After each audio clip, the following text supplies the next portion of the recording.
Yo les gens, j'espère que vous allez bien, je vous retrouve aujourd'hui pour une nouvelle vidéo dans laquelle on va parler un petit peu de Forza Horizon 4, à l'occasion des 10 ans de Forza Horizon et de la mise à jour numéro 13 de Forza Horizon 5, la mise à jour spéciale anniversaire. Je me suis dit que ça pourrait être sympa de faire tout simplement un retour sur les anciens Forza Horizon au rythme de 1 par épisode. Alors j'ai déjà fait 3 épisodes sur Forza Horizon 1, 2 et 3, qui évidemment vous pouvez les regarder si vous n'en avez pas encore eu l'occasion, et puis évidemment aujourd'hui on va parler dans ce 4ème épisode de Forza Horizon 4 et dans le prochain de Forza Horizon 5. Donc si ce genre de contenu vous plaît, si vous voulez donner un petit coup de pouce à la chaîne gratuitement, n'hésitez pas à liker cette vidéo, à évidemment vous abonner pour les prochains contenus et puis à venir me follow sur Twitch pour les prochains lives. La chaîne Twitch est comme d'habitude en description et en top commentaire, donc n'hésitez pas à venir follow et même à utiliser votre Twitch Prime si vous avez Amazon Prime, parce qu'en utilisant votre Twitch Prime sur ma chaîne Twitch, ça me soutient gratuitement et vous profitez de plein de petits bonus tant que vous êtes subprime. Donc n'hésitez pas à jeter un petit coup d'œil. Alors évidemment, si vous êtes là, c'est que vous avez vu le titre de cette vidéo, Forza Horizon 4, qui est effectivement pour moi le moins bon Forza Horizon. Alors comme je l'ai déjà dit à l'époque, et comme j'ai eu l'occasion de le dire vraiment assez souvent entre 2018 et 2021,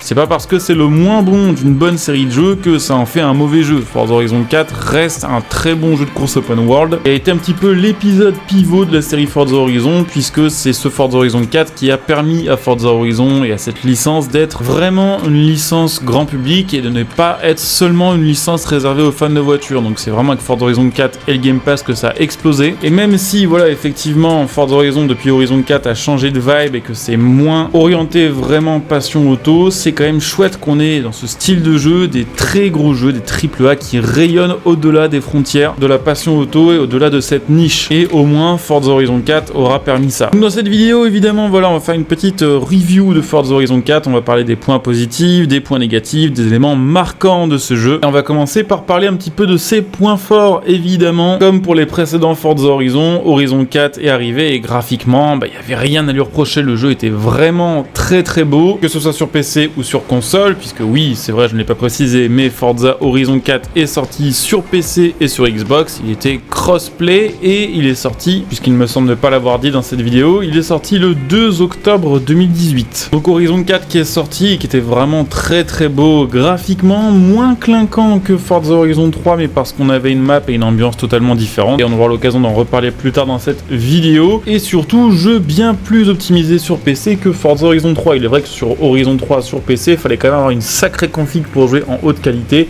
Sur Horizon 4 c'est bien plus optimisé, et du coup le jeu tournait vraiment de manière beaucoup plus fluide que Horizon 3, et avec en plus de ça des bien meilleures qualités graphiques. Horizon 4 ne se passe pas en Angleterre, je sais qu'en 2022 il y a encore des gens qui pensent que Édimbourg c'est en Angleterre, mais absolument pas, le jeu se déroule en Écosse, et le moins que l'on puisse dire c'est que cette map est quand même radicalement différente de celle de Forza Horizon 3. Celle de Forza Horizon 3 qui était vraiment une map très ensoleillée, très exotique pour nous Européens, mais qui était vraiment très plate. Pour le coup, celle d'Horizon 4, il y a beaucoup plus de routes sinueuses, beaucoup plus de relief, ce qui est une bonne chose notamment pour le drift et le cross-country. Par contre, il est vrai que ce thème-là et le choix de l'Écosse, pour nous Européens et spécialement pour ceux qui habitent un peu dans le nord de la France et qui, voilà, en vrai, ont déjà je sais pas combien de jours par an de pluie, Horizon 4 n'était pas spécialement dépaysant, puisque même dans les saisons été de Forza Horizon 4, la météo faisait pas tant rêver que ça et la map avait vraiment perdu le côté vacances qu'on pouvait trouver par exemple sur un Forza Horizon 3. Cependant, vraiment en termes de design de la map, elle était beaucoup plus intéressante que celle de Forza Horizon 3, mais clairement moins variée aussi. On avait en gros la ville d'Édimbourg totalement à l'extrême nord de la map, ce qui fait que la grande ville du jeu entre guillemets était assez loin du reste, était en plus pas si grande que ça a été vraiment un des reproches que j'ai à faire à Horizon 4,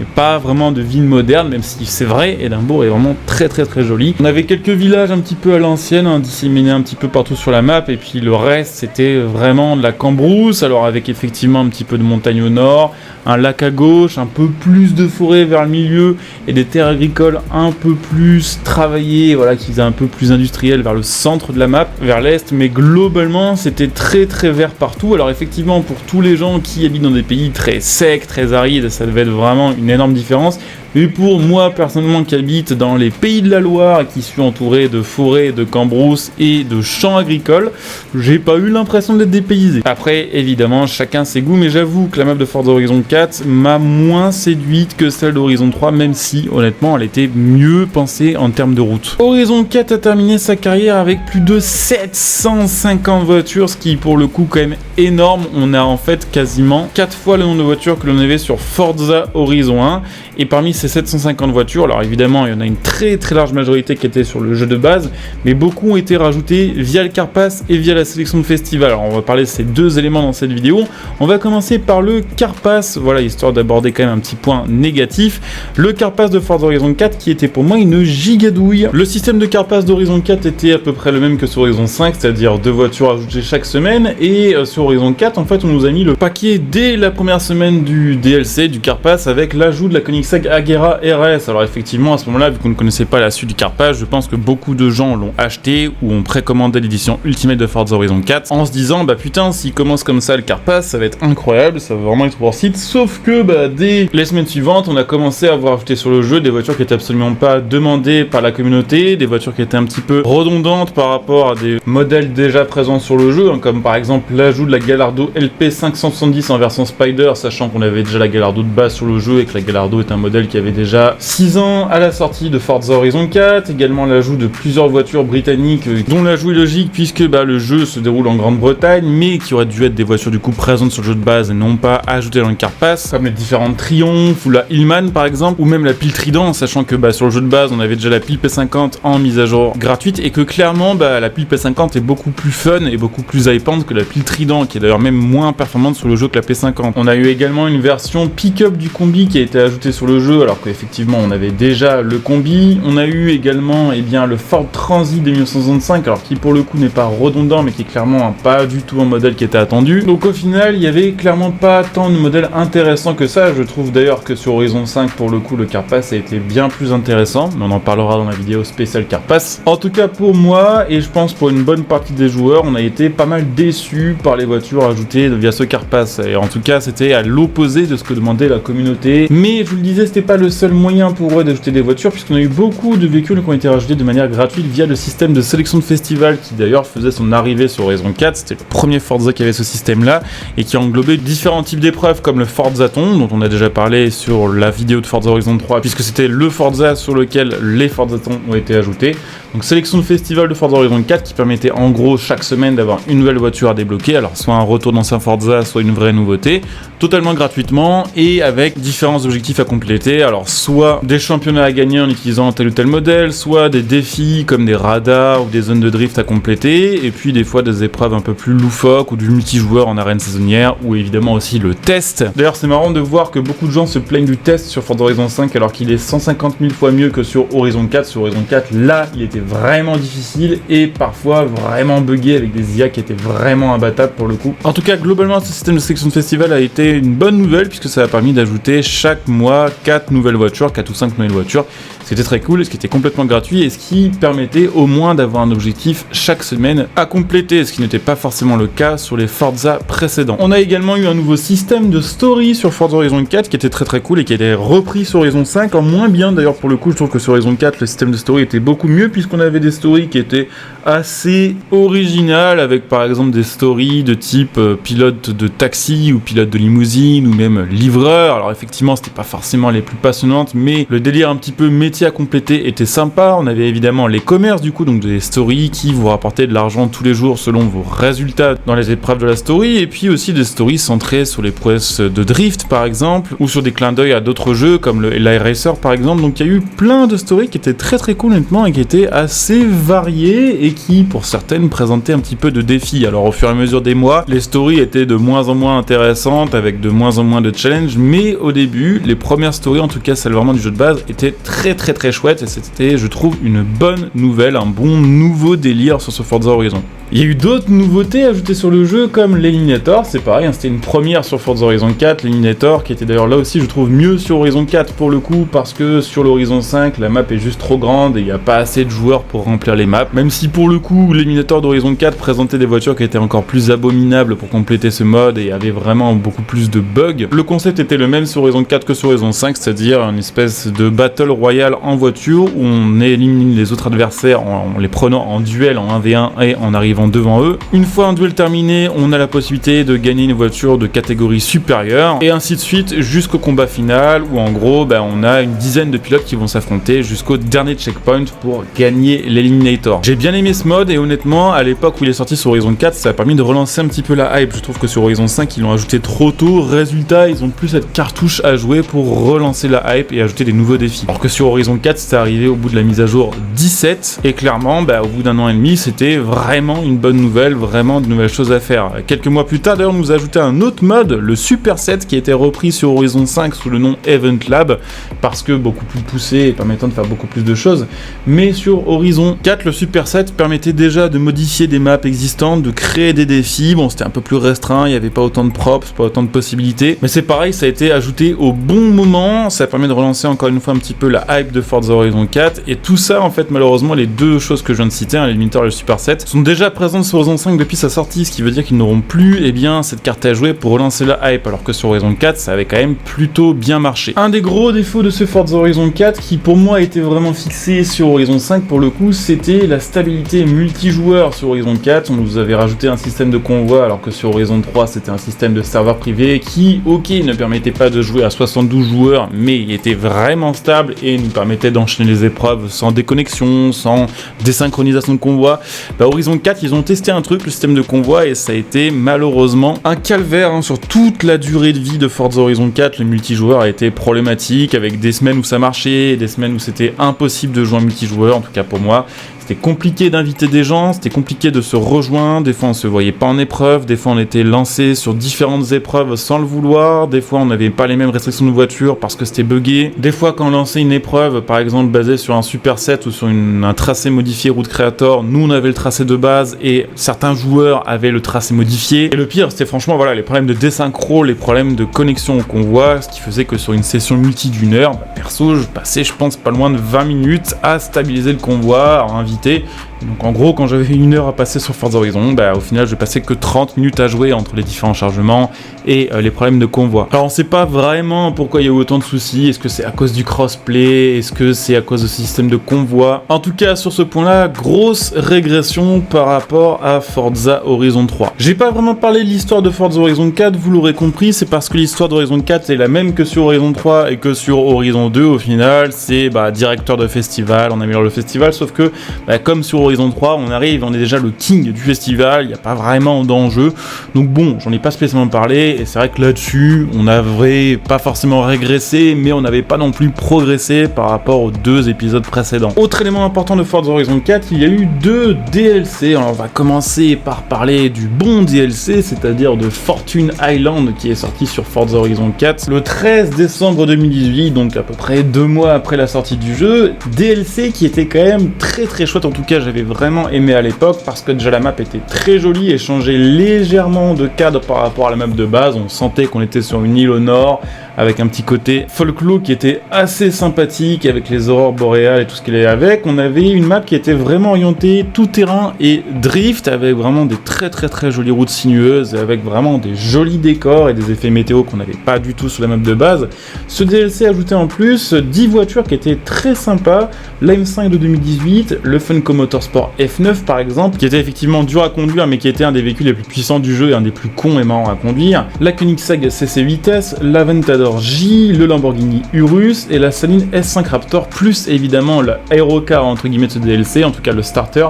qui était le Ram Rebel TRX. Donc pas mal de voitures assez hypantes. Le DLC était basé sur un système de chapitres qu'il fallait compléter en trouvant le trésor associé au chapitre, en résolvant des énigmes et en complétant du coup des défis entre chaque énigme pour pouvoir débloquer la suivante. Il y avait, il me semble, 10 missions et chaque mission donnait soit une nouvelle voiture, soit 1 million de crédits qu'on pouvait utiliser évidemment sur la map de base et sur le DLC. Et en plus, sur cette extension, on avait une story qui était le Club de Drift 2.0 qui était vraiment particulièrement adapté à la map et qui était vraiment chouette. J'ai vraiment aimé Fortune Island, je trouve que les voitures étaient sympas, que la durée de vie était bonne, qu'il y avait une bonne rejouabilité parce que c'était une map qui était ok, plus petite que celle de base, mais qui permettait quand même de s'amuser, de se balader sur un univers un petit peu différent. Et vraiment, pour le coup, même si voilà, pour moi la meilleure extension de Forza Horizon reste Blizzard Mountain, je pense qu'en deuxième, je mettrais Fortune Island dans l'histoire des meilleurs DLC de Forza Horizon. Ce qui n'est clairement pas le cas du deuxième DLC dont on va parler maintenant, qui est le DLC Lego, dont on a déjà eu l'occasion de parler plusieurs fois. DLC qui est sorti, lui, le 13 juin 2019 et qui est une abomination, il n'y a pas d'autre mot. Alors certains comparent l'extension Hot Wheels de Forza Horizon 5 à ce DLC Lego d'Horizon 4, ça n'a rien à voir. Le DLC Hot Wheels d'Horizon 5,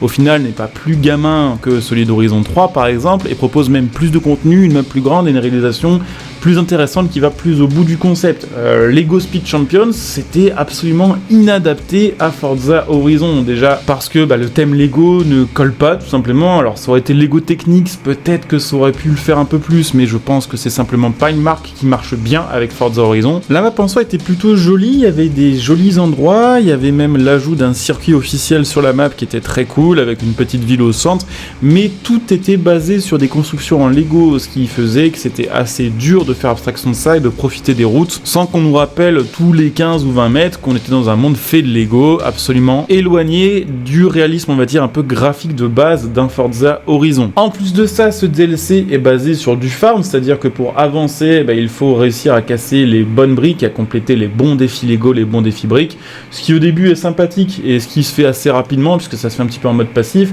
mais ce qui devient vite l'enfer si vous voulez compléter l'extension à 100%. Il y a du farm qui est juste ultra long, ultra débile, et c'est chiant tout simplement. En plus de ça, cette extension n'ajoute que 5 voitures, donc 2 fois moins que Fortune Island, et en plus de ça, les 5 voitures ajoutées sont hyper dégueulasse parce que la plupart ont des problèmes de proportion. Alors elles sont faites justement en Lego, c'est des répliques de vraies voitures Lego qui existent en vrai, en format miniature, mais je sais pas, c'est juste pas beau quoi. La Senna on dirait une berline, la Porsche elle est surélevée, la Chiron on dirait qu'elle est gonflée, la Mini c'est tout pareil. Au final la seule qui passe à peu près c'est la F40 Competition qui est un peu moins moche que les autres, mais globalement 5 voitures seulement ajoutées, 5 voitures pas très intéressantes qui sont en plus des versions Lego de voitures déjà présentes sur le jeu de base. C'était franchement un mauvais moment. Donc très peu de voitures, map Lego, thème Lego qui ne plaît pas forcément à tout le monde, et puis évidemment système de progression basé sur du farm avec au final à aucun moment la possibilité de construire avec des Lego. C'est ça aussi qu'il faut comprendre, c'est que normalement l'intérêt des Lego c'est de pouvoir construire des trucs.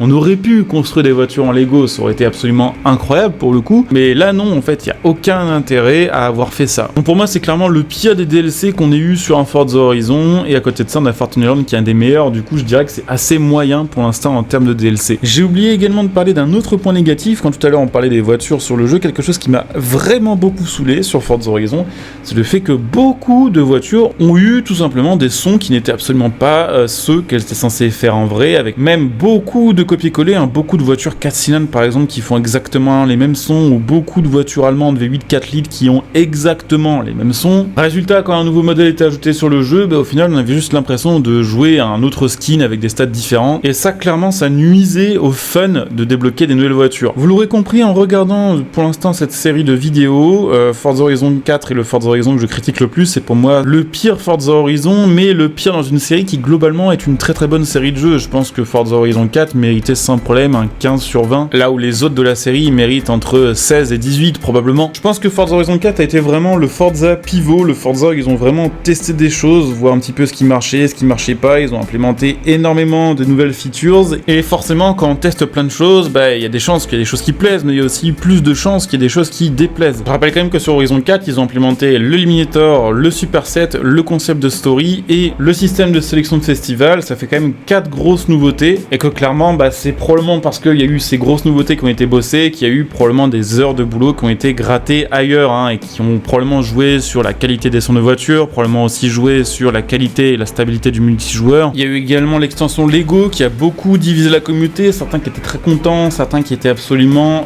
en furie, j'ai envie de dire, après l'annonce de ce DLC. Je me rappelle que sur le Discord des développeurs, au moment où ce DLC est annoncé, c'était vraiment fou l'insulte. Et je pense que ça nuit un petit peu la réputation du jeu, plus le fait aussi, il faut le dire, que Forza Horizon 4 a duré longtemps, peut-être trop longtemps. On ne sait pas vraiment pourquoi, on ne sait pas si ça a été quelque chose de volontaire, on ne sait pas si c'est parce qu'ils avaient vraiment besoin de 3 ans pour développer Forza Horizon 5, ou si parce qu'il y avait des attentes du côté de Forza Motorsport, ou si c'est parce qu'ils sentaient qu'on arrivait sur la fin de la génération de consoles précédentes et qu'ils ne voulaient pas sortir un nouveau Forza pour la dernière année d'existence de l'Xbox One avant d'en faire un nouveau pour la Xbox Series. Le jeu a été vraiment tiré sur 3 ans avec des mises à jour qui ont petit à petit dégringolé en qualité, et le manque de communication à côté de ça aussi, je pense, nuit aux souvenirs que certains ont de Forza Horizon 4. Le fait de pas savoir si c'était le dernier Forza Horizon, le fait de pas savoir s'ils bossaient sur Horizon 5, de pas savoir si on aurait un deuxième car pass ou un deuxième pass extension. Il y a eu tellement de rumeurs, tellement de choses à propos de Forza Horizon 4 sur lesquelles on n'aura jamais l'explication, comme par exemple le pont au nord, tous les sites aussi de trésors de grange qui ont jamais été utilisés, ou toutes les voitures trouvées dans les fichiers du jeu, toutes les choses qui montraient clairement qu'on aurait normalement dû avoir peut-être 3 ou 4 extensions, et qui avaient même été annoncées dans un interview de Mike Brown. Et peut-être que du coup, si j'ai un moins bon souvenir d'Horizon 4 que les autres, c'est probablement aussi parce que souvent on nous a fait espérer plein de choses qui ne sont jamais arrivées,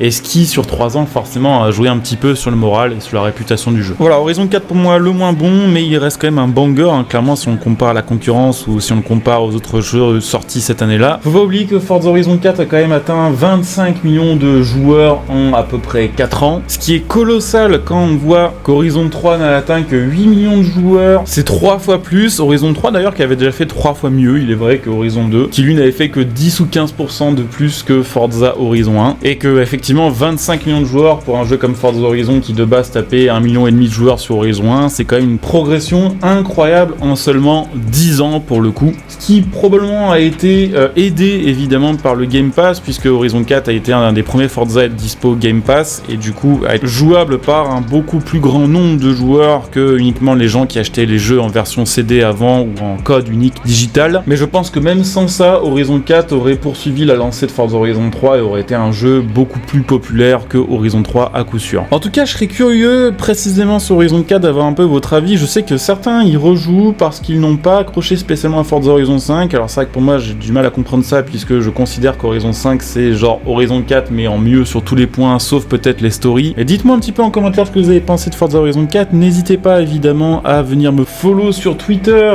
puisque sur Twitter on a l'occasion d'échanger par message privé, de parler un petit peu news, ça vous donne aussi la possibilité d'être au courant des lives que je lance par exemple. Donc n'hésitez pas à venir m'y follow, n'hésitez pas, si vous en avez envie, à utiliser mes liens de soutien gratuits sous cette vidéo pour me soutenir en faisant vos achats à prix réduit. Mon lien Instagram par exemple pour acheter vos jeux, vos DLC, vos cartes d'abonnement, le lien matériel.net de la chaîne pour acheter vos configs PC, vos manettes, vos écrans, vos claviers, tout ce qui va avec. Et puis pour ceux qui souhaitent me soutenir sur le long terme, évidemment vous pouvez le faire aussi en devenant un soutien de la chaîne via le bouton rejoindre sous cette vidéo, ce qui vous permettra de profiter de plein de bonus, là aussi selon les rangs que vous choisirez. Je coupe cette vidéo ici, je vous dis à très bientôt, bon jeu à tous, ciao.